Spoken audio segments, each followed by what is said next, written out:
ہم تو اللہ رب العالمین پر ایمان لائے، یعنی موسیٰ علیہ السلام اور ہارون کے رب پر۔ فرعون نے کہا میری اجازت سے پہلے تم اس پر ایمان لے آئے، یقیناً یہی تمہارا بڑا یعنی سردار ہے جس نے تم سب کو جادو سکھلایا ہے، سو تمہیں ابھی ابھی معلوم ہو جائے گا کہ قسم ہے میں ابھی تمہارا ہاتھ پاؤں الٹے طور پر کٹوا دوں گا اور تم سب کو سولی پر لٹکا دوں گا۔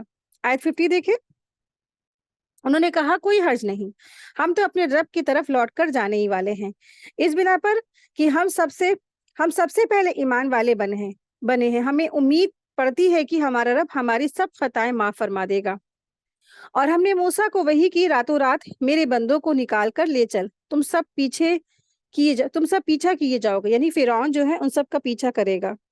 آئے دیکھیں آیت نمبر 53، فرعون نے شہروں میں ہر کاروں کو بھیج دیا کہ یقیناً یہ گروہ بہت ہی کم تعداد میں ہے اور اس پر یہ ہمیں سخت غضب ناک کر رہے ہیں، اور یقیناً ہم بڑی جماعت ہیں ان سے چوکنا رہنے والے ہیں۔ بالآخر ہم نے انہیں باغات سے اور چشموں سے اور خزانوں سے اور اچھے اچھے مقامات سے نکال باہر کیا، اسی طرح ہوا اور ہم نے ان تمام چیزوں کا وارث بنی اسرائیل کو بنا دیا۔ آیت 60، پس فرعونی سورج نکلتے ہی ان کے تعاقب میں نکلے، یعنی کہ پیچھا کرنے میں نکلے۔ پس جب دونوں نے ایک دوسرے کو دیکھ لیا تو موسیٰ علیہ السلام کے ساتھیوں نے کہا ہم تو یقیناً پکڑ ہی لیے گئے۔ موسیٰ علیہ السلام نے کہا ہرگز نہیں، یقین مانو میرا رب میرے ساتھ ہے جو ضرور مجھے راہ دکھائے گا۔ ہم نے موسیٰ کی طرف وحی بھیجی کہ دریا پر اپنی لاٹھی مارو، بس اسی وقت دریا پھٹ گیا اور ہر ایک حصہ پانی کا مثل بڑا بڑا پہاڑ کے ہو گیا، اور ہم نے اسی جگہ دوسری کو لا کھڑا کر دیا۔ آیت دیکھیں، آیت نمبر 65 ہے، اور موسیٰ علیہ السلام اور اس کے تمام ساتھیوں کو نجات دے دی، ڈبو دیا، یعنی کہ موسیٰ علیہ السلام اور بنی اسرائیل صحیح سلامت انہوں نے اس دریا کو پار کیا اور فرعون اور فرعونیوں کو سب کو ڈبو کے رکھ دیا گیا۔ آیت 67 دیکھیں، یقیناً اس میں بڑی عبرت ہے اور ان میں کہ اکثر لوگ ایمان نہیں لانے والے، اور بے شک آپ کا رب بڑا ہی غالب اور مہربان ہے۔ انہیں ابراہیم علیہ السلام کا واقعہ بھی سنا دو۔ اب یہاں سے آیت نمبر 69 to 88 ابراہیم علیہ السلام کے واقعے کا ذکر ہے، جبکہ انہوں نے اپنے باپ اور اپنی قوم سے فرمایا کہ تم کس کی عبادت کرتے ہو؟ انہوں نے جواب دیا عبادت کرتے ہیں بتوں کی، ہم تو برابر ان کے مجاور بنے بیٹھے ہیں۔ آپ نے فرمایا جب تم انہیں پکارتے ہو تو کیا وہ تمہاری باتوں کو سنتے؟ یعنی ابراہیم علیہ السلام نے کہا کہ جب تم انہیں پکارتے کہ تمہاری بات کو سنتے ہیں۔ آیت دیکھیں، آیت نمبر 73، یا تمہیں نفع نقصان بھی پہنچا سکتے ہیں؟ تو انہوں نے کہا ہم کچھ نہیں جانتے، ہم تو اپنے باپ داداؤں کی اسی طرح ہم نے پایا تھا۔ آیت 75 ہے، آپ نے فرمایا کچھ خبر بھی نہیں جنہیں تم پوج رہے ہو، یعنی کہ تمہیں تو کوئی خبر ہی نہیں، تم کس کو پوج رہے، کس کی عبادت کر رہے ہو؟ ابراہیم علیہ السلام تبلیغ کر رہے اپنے قوم کے درمیان، اور تمہارے اگلے باپ دادا وہ سب میرے دشمن ہیں، بس جو سچے اللہ تعالیٰ کے جو تمام جہان کا پالنہار ہے، جس نے مجھے پیدا کیا اور وہی میرا رہبر فرماتا ہے، وہی جو مجھے کھلاتا ہے اور پلاتا ہے، اور جب میں بیمار پڑتا ہوں تو مجھے شفا عطا کرتا ہے۔ یعنی ابراہیم علیہ السلام نے زبردست تبلیغ کی، یہ تبلیغ کا زبردست انداز ہے کہ میں تو اپنے اس رب کی عبادت کرتا ہوں جو مجھے کھلاتا ہے پلاتا ہے، ٹھیک ہے، کھلانا پلانا اور پھر پرورش ہماری کرتا ہے ہمارا رب، اور پھر جب میں بیمار ہوتا ہوں اور مجھے وہ شفا یاب کرتے ہیں۔ یعنی انواع اقسام کے میرا جو رب ہے مجھے انواع اقسام کی رزق پیدا کر کے کھلاتا ہے، اور پھر مجھے پانی پلاتا ہے، مجھے کھانا دیتا ہے، اور پھر تمام نعمتیں عطا فرماتا ہے۔ اور پھر انہوں نے یہ کہا کہ وَإِذَا مَرِضْتُ فَهُوَ يَشْفِينِ، اور میں جب بیمار پڑ جاؤں تو مجھے وہ شفا بھی عطا کرتا ہے۔ بیماری کو دور کر کے شفا عطا کرنے والا بھی اللہ سبحانہ تعالیٰ، یعنی دواؤں میں شفا کی تاثیر بھی اسی کے حکم سے ہوتی ہے، ورنہ دوائیں بھی بے اثر ہو جاتی ہیں۔ بیماری بھی اگرچہ اللہ کے حکم اور مشیت سے آتی، لیکن اس کی نسبت اللہ تعالیٰ کی طرف سے انہوں نے نہیں کی بلکہ اپنی طرف کی، گویا یہ اللہ تعالیٰ کے ذکر میں اور اس کے ادب میں احترام کے پہلو اس میں ملحوظ ہیں۔ یعنی انہوں نے کہا کہ جب میں بیمار ہوتا ہوں تو مجھے شفا دیتا ہے، انہوں نے یہ نہیں کہا کہ بیمار مجھے اللہ کرتا ہے نا، نعوذ باللہ، حالانکہ بیماری اور شفا بھی دونوں اللہ کی طرف سے، لیکن یہ اللہ کی محبت، اللہ کے ساتھ ادب احترام کا پہلو تھا کہ انہوں نے ایسے کیا کہ انہوں نے بیماری کو اللہ کا تعالیٰ کی طرف نہیں کہا کہ بیمار ہوتا مجھے اللہ بیمار کرتے، نہیں، انہوں نے کہا جب میں بیمار ہوتا ہوں مجھے اللہ کیا کرتا ہے، مجھے شفا بھی دیتا ہے۔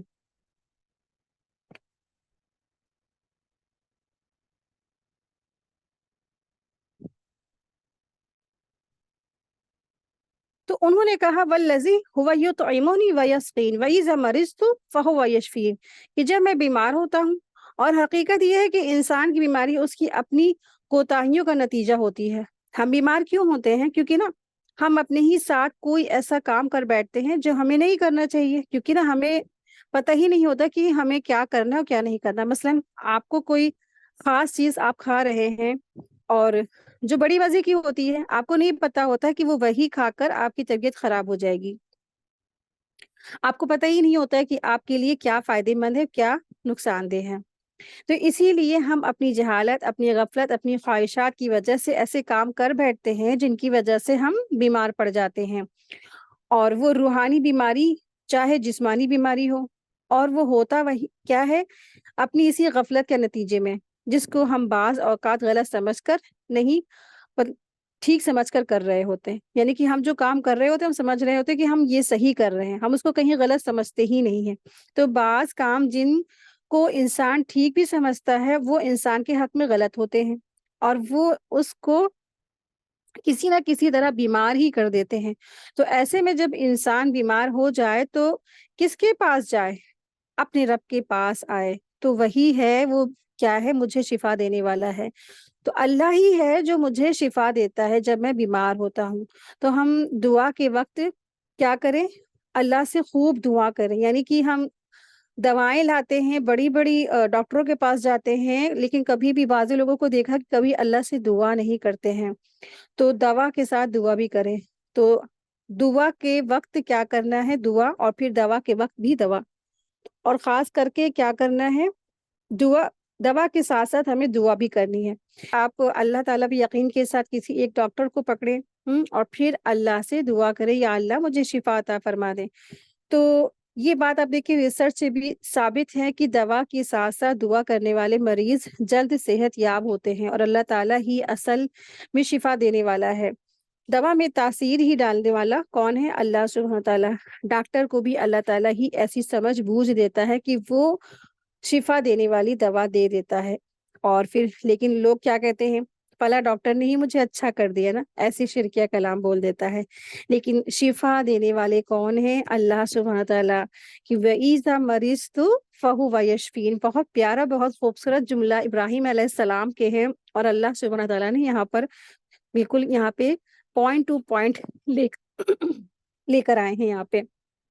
تو قرآن کریم کے الفاظ ایسے ہیں جیسے موتیوں میں سچے موتی اور ہیرے اور پخراج جو موتی ہوتے ہیں اس میں کوئی کسی نے مالائے پیرو دی ہو۔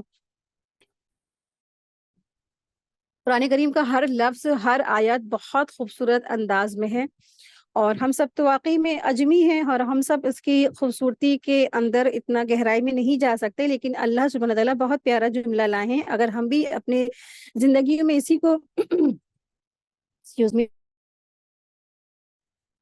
اپنی زندگیوں میں اسی کو عمل میں لائیں کہ جب ہم بیمار ہوتے ہیں تو اللہ ہم کو شفا دیتا ہے نا، تو ہم نے اللہ سے شفا مانگی تو اللہ نے ہمیں دی۔ تو جب بھی ہم بیمار ہو تو پہلے ہم کیا کریں؟ اللہ سے دعائیں کریں، یا اللہ ہمیں یہ بیماری ہو گئی، اللہ ہمیں اس بیماری کو ہماری ٹھیک کر دیے، تو آپ یقین جانیے اللہ ضرور سنیں گے، اللہ آپ کو شفا دیں گے۔ اور ان چیزوں سے بچیے جو واقعی میں جو بیمار کرتی ہیں، اور پھر دعا کے ساتھ ساتھ آپ کو پھر دوا بھی لینی ضروری ہے۔ ٹھیک ہے، ایسا نہیں کر سکتے کہ انسان دعاؤں سے کام چلا رہا ہے، دوا نہیں لے رہا ہے، یا دوا کر رہا ہے دعا نہیں کر رہا، اور تو پھر کبھی کبھی انسان کے لیے یہ جو قرآن کریم کی آیات ہیں اسی میں اللہ نے دم رکھا ہے کہ وہ پڑھ کے دم کرنے سے انسان اچھا ہو جاتا ہے۔ مطلب میرا وہ نہیں کہ آپ لوگ تعویذ گنڈوں کے چکر ہی پڑ جائیں، نہیں، مطلب یہ ہے میرا کہ آپ لوگ انہی آیات میں سے کوئی ایسی آیات ہوتی ہے نا کہ انسان کے لیے وہ شفا ہوتی ہے، جیسے سورہ فاتحہ میں کیا ہے، اس کو مفسرین کہتے ہیں کہ وہ الشافی ہے، اور وہ اس میں ہر مرض کی شفا ہے۔ یہاں تک کہ ایک بچے کو کسی سانپ نے اس کو ڈس لیا تھا، تو صحابہ نے اس کو سورہ فاتحہ پڑھ کے دم کیا، وہ اچھا بھلا ہو گیا۔ تو بلیو ہونا چاہیے انسان کو، یقین ہونا چاہیے واقعی میں اللہ کی کوئی ایک بھی آیت انسان یقین کے ساتھ دم کرتا ہے تو اچھا بھلا ہو جاتا ہے۔ اسی طرح سے آیت الکرسی ہے، پھر سورہ بقرہ کی آخری 2 آیت ہے، پھر سورہ رحمان ہے، پھر سورہ یاسین ہے۔ پورا قرآن کریم کیا ہے، انسان کے لیے پورا مکمل شفا ہے، جسمانی بھی اور روحانی بھی۔ ہر قسم کی ڈپریشن، ہر قسم کی اور ٹینشن، ہر قسم کی پریشانی اور ہر طرح کی بیماری اس قرآن کریم سے ہی دور ہو سکتی ہے۔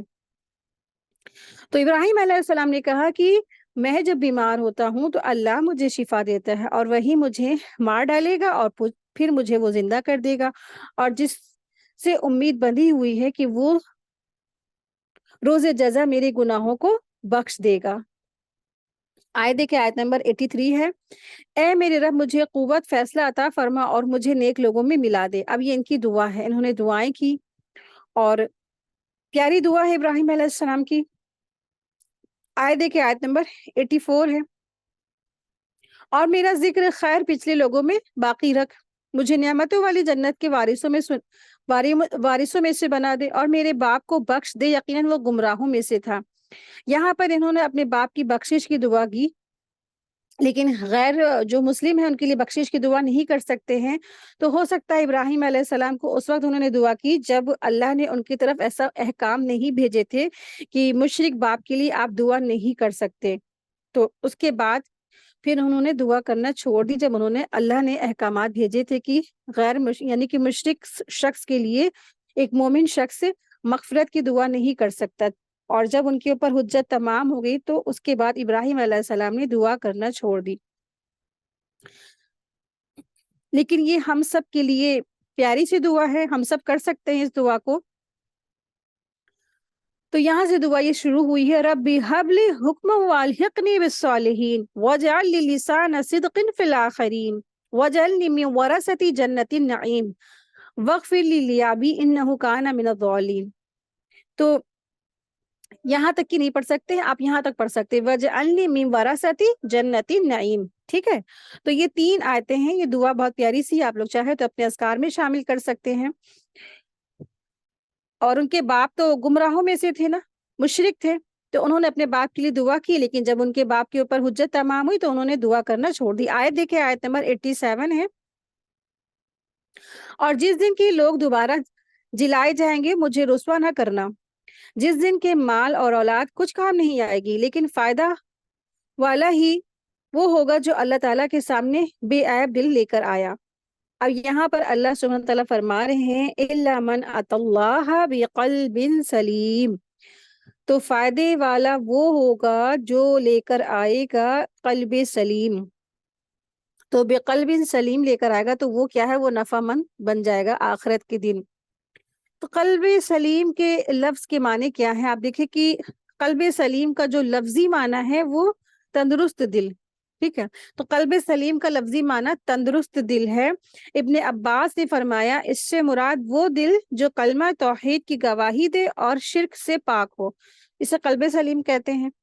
تو قلب سلیم سے مراد وہ دل جو شرک سے پاک ہو اور توحید پر ہو، تو اسے قلب سلیم کہتے ہیں۔ کچھ مفسرین نے کہا ہے کہ وہ دل جو بدعات سے خالی ہو اور سنت پر مطمئن ہو، اسے بھی قلب سلیم کہتے ہیں۔ اسی لیے کہ کافر اور منافق کا جو دل ہوتا ہے اس میں کیا ہوتا ہے، مرض ہوتا ہے۔ قلب سلیم کی کچھ صفات ہیں، قلب سلیم کی ٹوٹل 5 صفات ہیں۔ پہلی صفات یہ ہے کہ وہ اللہ تعالیٰ کے لیے مطیع ہو، دوسرا یہ کہ اس نے رسول اللہ صلی اللہ علیہ وسلم کی اطاعت کو تسلیم کر لیا ہو، تیسری صفات یہ ہے کہ اس نے اللہ تعالیٰ کی قضاء و قدر کے فیصلے کو قبول کر لیا ہو، چوتھی صفات یہ کہ وہ ہر اس چیز سے سلامتی میں آ گیا، پاک ہو گیا جو اللہ کے ذکر اور عبادت دور کرنے والی ہو، پانچویں صفات اس میں یہ ہے کہ اس نے اللہ کے دوستوں سے صلح کر لی اور اللہ کے دشمنوں سے دشمنی کر لی۔ تو یہ سلامت والا دل کی 5 صفات ہیں۔ جس انسان کے اندر یہ 5 کوالٹیز ہوں گی اس کا دل قلب سلیم ہوگا، اور پھر یہ قلب سلیم اس کی نجات کا باعث ہوگا، یہ کام آئے گا، کیونکہ اللہ تعالیٰ انسان کے دل کی حالت کو دیکھے گا۔ اللہ تعالیٰ اس کی شکل نہیں دیکھے گا، اس کا دل دیکھے گا۔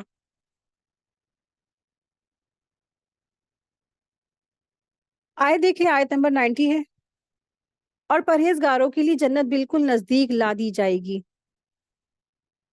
اور گمراہوں کے لیے جہنم ظاہر کر دی جائے گی۔ آیت نمبر 91 to 104 تک کی جہنم میں گمراہوں کی آہوازاری ہے کہ کس طرح سے وہ جہنم میں آہوازاری کریں گے۔ آیت 92 دیکھیں، اور ان سے پوچھا جائے گا کہ جن کی تم عبادت کرتے رہے ہو وہ کہاں ہیں جو اللہ تعالیٰ کے سوا تھے؟ کیا وہ تمہارے مدد کرتے ہیں یا کوئی بدلہ لے سکتے ہیں؟ بس وہ سب اور کل گمراہ لوگ جہنم میں اوندھے منہ ڈال دیے جائیں گے، اور ابلیس کے تمام لشکر بھی وہاں آپس میں وہ لڑتے جھگڑتے ہوئے ہوں گے، کہیں گے کہ قسم ہے اللہ کی، یقین ہم تو کھلی غلطی میں تھے، جبکہ تمہیں رب العالمین کے برابر سمجھ بیٹھے تھے، اور ہمیں تو سوا ان بدکاروں کے کسی اور نے گمراہ نہیں کیا۔ اب تو ہماری کوئی سفارشی بھی نہیں اور نہ کوئی سچا غم خوار دوست ہے۔ اگر کاش کہ ہمیں ایک مرتبہ پھر جانا ملتا تو ہم پکے سچے مومن بن جاتے۔ یہ ماجرا یقیناً ایک زبردست نشانی ہے، ان میں سے اکثر لوگ ایمان لانے والے نہیں ہیں، یقیناً آپ کا پروردگار ہی غالب اور مہربان ہے۔ آیت دیکھیں، آیت نمبر 105 ہے، قوم نوح نے بھی نبیوں کو جھٹلایا۔ اب آیت نمبر 105 سے آیت نمبر 122 تک نوح علیہ السلام کے واقعے کا ذکر ہے۔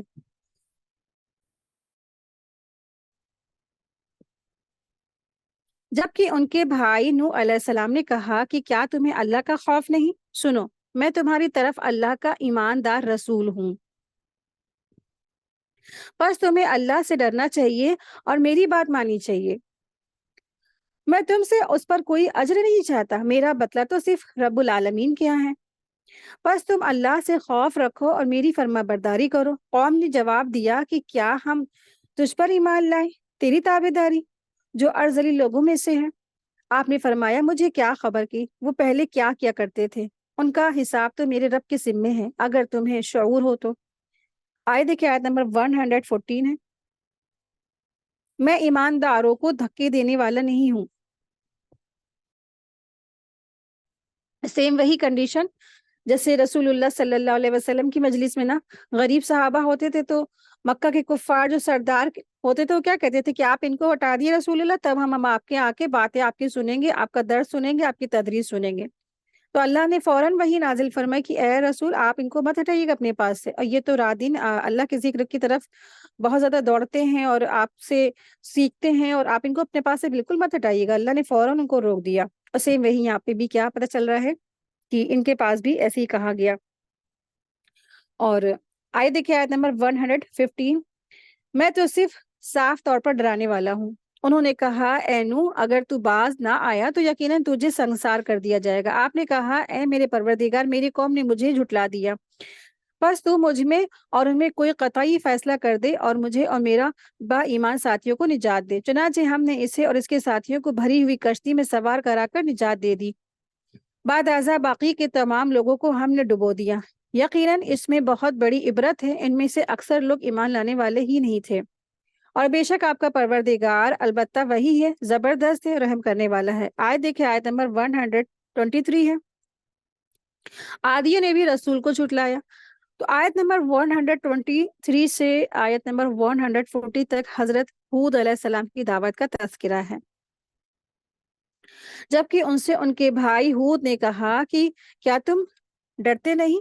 تو یہاں پر اللہ سبحانہ تعالیٰ نے فرمایا ہے کہ ان سے ان کے بھائی نے، ہود نے فرمایا، تو قوم میں جو بھائی کو کہا گیا ہود کو، یعنی کہ ہود علیہ السلام کو ان کا بھائی اس لیے کہا گیا کیونکہ ہود علیہ السلام کو بھی آج کا بھائی اسی لیے کہا جاتا تھا کہ ہر نبی اسی قوم کا ایک فرد ہوتا تھا جس کی طرف اسے مبعوث کیا جاتا تھا، اور اسی اعتبار سے انہیں اس قوم کا بھائی قرار دیا گیا ہے۔ آیت دیکھیں، آیت نمبر 126 ہے، 125 ہے، میں تمہارا امانت دار پیغمبر ہوں، بس اللہ سے ڈرو اور میرا کہا مانو، میں اس پر تم سے کوئی اجرت طلب نہیں کرتا، میرا ثواب تو تمام جہان کے پروردگار کے پاس ہے۔ کیا تم ایک ایک ٹیلے پر بطور کھیل تماشا یادگار عمارت بناتے رہے ہو اور بڑی سنت والے مضبوط محل تعمیر کر رہے ہو، گویا کہ تم ہمیشہ یہیں رہو گے، اور جب کسی پر ہاتھ ڈالتے ہو تو سختی اور ظلم سے پکڑتے ہو۔ اللہ سے ڈرو اور میری پیروی کرو،